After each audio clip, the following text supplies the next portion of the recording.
Oi gente, tudo bom com vocês? Eu sou Luana e bem-vindos a mais um vídeo. No vídeo de hoje eu apresento para vocês o primeiro episódio da nova série aqui do canal que eu preparei para vocês. Se chama A Revolução do Pop, o impacto da Lady Gaga na cultura pop. Eu preparei um projeto para vocês muito incrível e que tá dando muito trabalho, então por favor, me ajuda se inscrevendo aqui no canal, deixando seu like e compartilhando esse vídeo com outras pessoas que talvez possam conhecer um pouquinho mais sobre a carreira da Lady Gaga e como ela moldou e transformou a cultura pop no impacto cultural. Vai ser uma série de vídeos aqui no canal, então se preparem, ativa o sininho que vai ter muita coisa por aí. Vamos falar sobre a carreira da Lady Gaga e toda a sua influência, todas as influências da vida dela, transformou a cultura pop e se tornou revolucionária no mundo da música, do entretenimento e do mundo inteiro.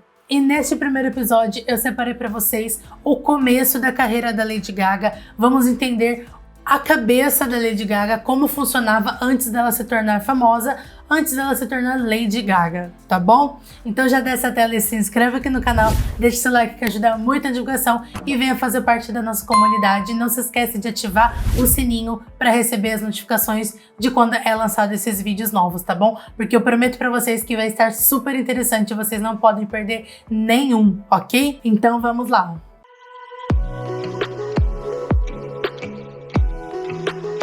O que se torna Lady Gaga tão memorável, mesmo com todos os altos e baixos dentro da carreira dela? A resposta está em toda a sua construção artística que fez ela se tornar o que ela é hoje. Então, apresento para vocês o impacto na cultura pop, o começo de tudo.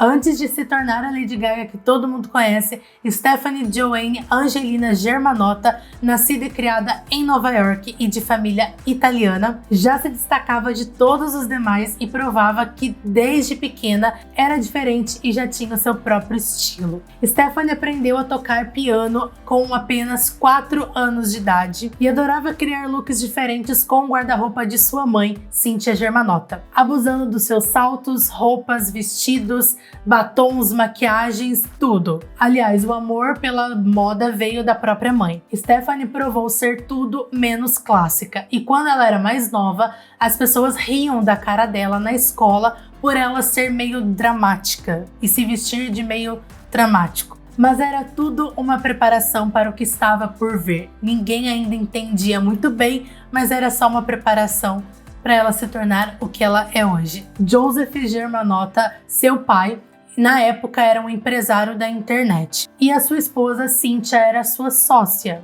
A web ainda estava no seu início, só que foi em 1990 que o mundo se conectou de fato à rede mundial e foi aí que ela decolou para sempre. Eles eram jovens e determinados, planejavam formar uma família e desejavam criar suas filhas em uma atmosfera rica e confortável. A Cynthia foi criada em um contexto social bem antigo e conservador, assentados nos antigos valores americanos, e teve uma figura muito parecida com a da mãe. Só que aí ela conseguiu meio que escapar disso tudo e foi se mudar para a cidade grande. Lá ela conheceu o Joseph, seu atual marido, e juntos estavam construindo uma vida própria. Uma das primeiras memórias de Stefani é observar sua mãe a se vestir, e isso a despertou um interesse que acompanhou durante toda a adolescência e a fase adulta. Ambos os pais tiveram uma forte influência na vida da Stefani. Antes do Joseph ganhar dinheiro de verdade na internet como empresário, ele tinha uma banda e tocava nessa banda para transmitir o seu amor pela música e transmitir isso também para sua pequena Stefani. E nada melhor do que começar com aulas de piano. Foi aí que ela aprendeu, desde os 4 aninhos de idade, a tocar piano como ninguém. Desde esse momento, a sua educação musical foi muito séria. Ela estudou as obras, os grandes clássicos da música, né? A formação dela foi de fato como a de um músico clássico mesmo. Quando criança, ela cantava as músicas de Michael Jackson, que estava no auge naquela época, e da Cyndi Lauper, que ela tinha um mini gravador de plástico e ficava cantando horas com ele. Stefani estava destinada a ingressar em uma das maiores escolas de música dos Estados Unidos, que é a Juilliard. Se você parar para pensar, é uma escolha até meio que óbvia, porque todos os artistas querem entrar lá. A Juilliard, para vocês terem uma noção, é uma das escolas mais prestigiadas do mundo inteiro. Só entra gente incrível lá dentro. Para vocês terem uma noção, por exemplo, Robin Williams foi um dos ex-alunos de lá. Só que, infelizmente, de última hora, a Cynthia e o Joey mudaram de ideia e decidiram colocar a Stephanie com seus 11 aninhos de idade em uma escola católica, um convento do Consagrado Coração. Uma escola católica somente para meninas que tinha um valor super tradicional. Era o local para onde os ricos e bem-sucedidos de Nova York enviavam os seus herdeiros como preparação para os corredores do poder da vida futura. Diferente de outras garotas perfeitas da escola, para Stephanie foi muito difícil se igualar a essa perfeição que as outras garotas tinham e que era muito fácil para elas. Sempre foi a garota esquisita da escola, que fazia teatro e usava bastante batom vermelho, com o cabelo encaracolado ou o que quer que houvesse de novo para chamar atenção. É engraçado que é quase como se elas estivessem lá para me manter consciente, porque muito do que faço agora é tentar mostrar o valor de mercado da minha arte. Então, acho que elas tiveram alguma influência sobre mim. Não elas em particular, mas a ideia do artista que se autoafirma. Ela podia até ter ficado desapontada por não ter conseguido seu papel na escola de artes Juilliard, mas quando adulta ela viria apreciar todo aquele período de sua formação. Frequentei uma escola adorável e tive uma educação incrível. E acho de verdade que minha educação é o que realmente me torna digna de nota, porque sou muito esperta. Eles me ensinaram a pensar e eu realmente sei como pensar. E isso de fato é verdade, porque ela sempre se envolveu ativamente em seus shows e apresentações. Ela está lá pensando em cada detalhe, se envolvendo em cada projeto para poder pensar a melhor forma de levar ao público. Enquanto isso, os talentos reais de Stephanie já estavam começando a surgir. Com apenas 13 anos, ela escreveu a sua primeira balada, To Love Again. E a partir dos 14 anos, a sua mãe começou a levá-la em casas noturnas de Nova York, como a The Bitter End by Night, onde ela aprendia sobre o seu ramo, e não é casa de strippers, só para deixar claro. Os pais da Stephanie tinham um interesse muito profundo na sua carreira, mas a mãe dela foi a que mais deu apoio, mais acompanhou ela em todos os lugares e levava ela em vários lugares para poder apreciar a sua vida artística e continuar com a sua carreira. A minha mãe era super legal. Ela me ajudava a me inscrever e a me apresentar. Então, quando eu fui para a universidade, comecei a fazer shows. Ia com a minha bicicleta ou caminhava até diferentes casas noturnas em Nova York, no Lower East Side e no East Village. Então já dá pra gente perceber o quão os pais dela se tornaram uma grande influência na vida artística dela, e que é a base de tudo. A primeira coisa super importante que a Gaga teve de influência foi os pais. E aí, finalmente, com seus 17 anos, ela conseguiu entrar numa universidade chamada Tisch School of the Arts, a Faculdade de Nova York. É uma faculdade super importante e muito renomada no mundo do cinema. Para ela foi um sonho se tornando realidade. Ela finalmente conseguiu entrar em uma das escolas mais incríveis da vida dela e ela se sentia super vitoriosa por ter conseguido essa fase. Mas então ela começou a pensar sério sobre o que ela queria fazer e onde ela queria chegar. As inseguranças e as dúvidas começaram a surgir e tomaram conta de sua cabeça por um tempo. Ela se viu pensando, tá, ok, eu entrei. E agora?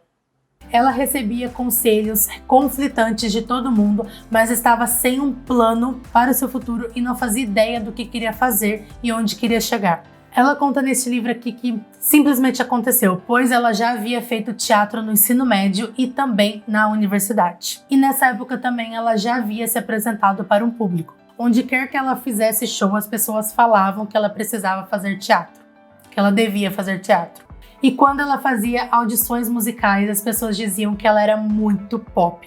Então, quando finalmente ela saiu da universidade, depois de um ano lá dentro, ela ligou o dane-se e decidiu que queria fazer o que ela quisesse. E começou a tocar no Lower East Side e depois em toda Nova York. E quando ela começou a tocar em Nova York, ela tinha apenas 14 anos e o seu estilo era mais pro folk. Um show somente com composições próprias, somente ela e o piano. Só que aí ela foi pro centro da cidade e ela viu vários artistas ruins, de acordo com a própria Gaga, tá? Por favor, não tô chamando ninguém de ruim.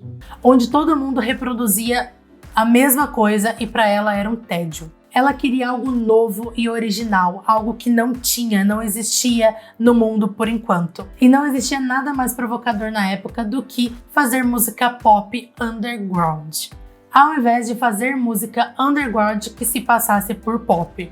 Entendeu o que eu quis dizer? E foi nisso que ela se dedicou por muito tempo. Só que isso ainda não era suficiente para ela, estava tudo muito na superfície, no shallow. Foi então que ela tomou a decisão de que a Tisch, a escola, né, que ela frequentava, a universidade, por mais prestigiosa e de grande reputação que era, não estava proporcionando para ela um certo tipo de experiência e direcionamento que ela realmente queria. Havia chegado a hora de fazer uma grande escolha. Depois de passar 1 ano na faculdade, ela finalmente decidiu se arriscar sozinha, já que agora ela tinha certeza que ela queria trabalhar na indústria da música e, se possível, se tornar uma estrela do pop. Spoiler, ela conseguiu.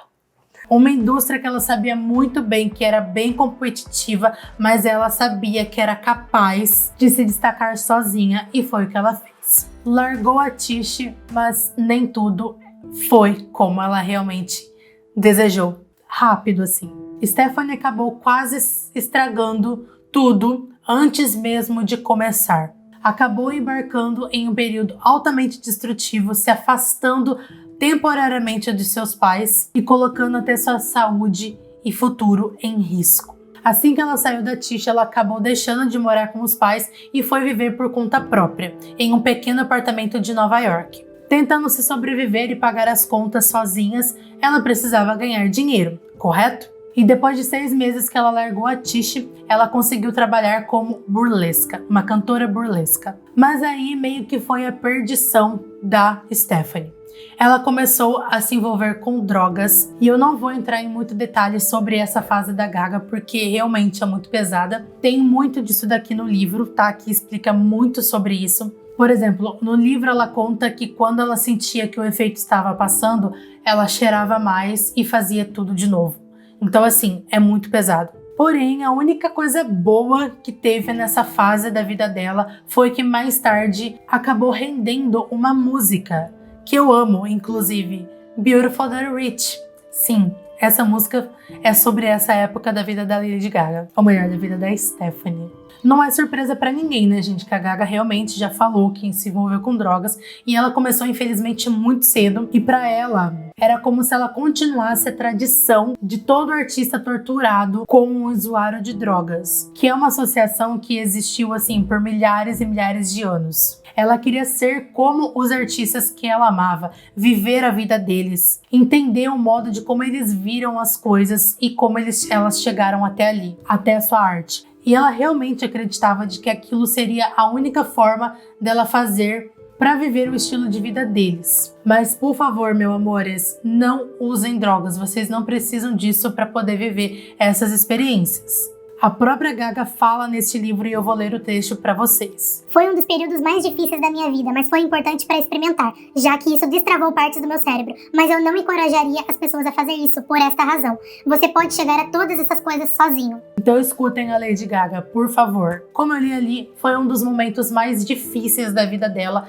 e literalmente ela quase morreu. Ela teve uma experiência muito assustadora. O choque foi muito grande para os seus pais. Joseph e Cynthia Germanotta ficaram arrasados. Ele foi vê-la em uma apresentação e não acreditava no que estava vendo, que a sua pequena Stephanie estava ali na frente dele e não acreditava no que estava vendo. Mas nem tudo estava perdido, porque a proximidade da sua família, entre Stephanie e família, de fato fez com que a Stephanie mudasse seu estilo, seu pensamento. O respeito enorme que ela tinha pelos seus pais, de fato, impediu ela de fazer coisas muito piores. Meu pai é realmente um homem poderoso, um cara telecom. Ele olhou pra mim um certo dia e disse: "Você está se ferrando, menina. Só quero lhe dizer que qualquer pessoa que você conheça enquanto estiver desse modo e qualquer amigo que você faça no futuro enquanto estiver desta maneira, você irá perder. E eles nunca mais conversaram sobre isso, mas aquilo foi um choque de realidade, foi o que ela precisava para despertar e perceber o que ela estava realmente fazendo com a vida dela, né? Mas ainda assim, infelizmente, a desaprovação do pai foi muito grande e ele acabou se afastando por um tempo, né, temporariamente, da Stephanie e parou de conversar com ela por um tempo. E isso foi quase insuportável para Stephanie. A gente sabe que a Gaga sempre amou muito seu pai, a gente pode ver isso pelo Gaga 5'2", né? E o quanto ela ama a família dela, ela é muito ligada à família. Ela literalmente idolatra seu pai, ela tem um respeito enorme por ele. E como ela respeitava demais a opinião dele, ficar afastada dele era assim, demais para ela aguentar, sabe? Para ela era muito importante se ela estava decepcionando ele ou não. Qualquer pessoa do mundo podia falar que ela era horrível, que ela não prestava, que a música dela era um lixo, que ela não estava nem aí. Mas se o pai dela falasse isso para ela, aí já ia pesar. Você viu como que é o poder da família, né, gente? Passando um pouquinho do tempo, ela já começava a perseguir a sua carreira musical. Ela tocou em algumas bandas de glam rock como a Stephanie Germanotta Band e a Mackin Poser, tocando em vários locais de Nova York. Eles chegaram até gravar uma demo de 5 músicas chamada Words. Mais tarde, quando a Stephanie estava com seus 19 anos de idade, ela teve a sua breve conquista, pois o presidente da Island Def Jam Music Group, o L.E. Reid, ouviu-a no corredor do seu escritório e rapidamente a contratou. A parceria durou pouco, infelizmente, ela foi mandada embora com apenas 3 meses de contrato, mas foi suficiente e crucial para ela conhecer um dos produtores musicais mais importantes que se tornaria na vida da Lady Gaga mais tarde e que levaria ela ao topo das paradas musicais. Já sabem de que eu tô falando, né, amores? Ele mesmo, Red One, que também tinha sido contratado na época pela gravadora lá atrás. Ali ela certamente já estava com o caminho do sucesso traçado, só que ela ainda não sabia disso. A sintonia deles foi assim de imediato e eles se deram super bem. Logo no primeiro trabalho deles, eles produziram uma das músicas que eu mais amo do álbum The Fame, que é Boys, Boys, Boys. E aí logo depois ele apresentou ela ao cantor e compositor também, né, o Akon, né, que todo mundo já conhece. E em seguida ela veio a conhecer um dos compositores também de grande sucesso, o Rob Fusari, que mais tarde ajudou a compor vários sucessos da Lady Gaga. Assim como os dois estavam tentando o caminho do sucesso, a Stephanie e o Red One produziam músicas para outros artistas famosos da época, né? Cantores e artistas de pop, diva pop. E aos seus 20 aninhos, já estava perto de se tornar a Lady Gaga, ela conheceu outra grande influência da sua vida, Lady Starling, DJ e artista burlesca. Starling, por mais velha que fosse da Gaga, né? Ela sempre foi muito mais velha do que a Lady Gaga, Stephanie, porém ela foi crucial na transformação de Stephanie para a Lady Gaga. Foi Lady Starling que apresentou a Stephanie ao conceito da arte e da performance. A Stephanie tinha grande potencial, ela só precisava de alguns ajustes e de algumas pessoas que pudessem mostrar para ela esse caminho e ajudá-la a compreender tudo aquilo. Starling ensinou tudo o que ela precisava saber, desde roupas, músicas, figurinos e o aspecto performático de tudo isso. E de repente tudo começou a mudar para Stephanie. Seu estilo começou a mudar, seu cabelo de um moreno foi rapidamente substituído por um loiro mais arrumado e suas roupas começaram a se mostrar mais provocadoras.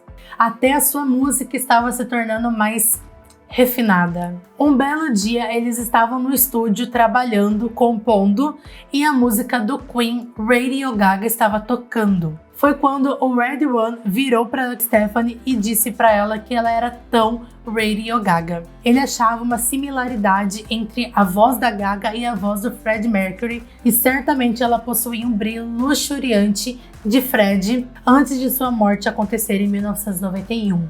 Stephanie achou um nome bastante apropriado e manteve com ela. O apelido acabou pegando e foi aí que ela se tornou a Lady Gaga. Stephanie saiu e chegou a Lady Gaga. No próximo episódio, vamos ver como a Lady Gaga revolucionou o mundo, se tornou um fenômeno da música pop, emplacou hits e mais hits e vendeu milhares de cópias ao redor do mundo em seus 13 anos de carreira. E, acima de tudo, entender quais foram as influências de sua vida e de sua carreira que ajudou a moldar e a se tornar essa lenda e esse impacto que ela teve na cultura pop. Eu espero que vocês tenham gostado. Se inscreva aqui no canal se você for novo por aqui.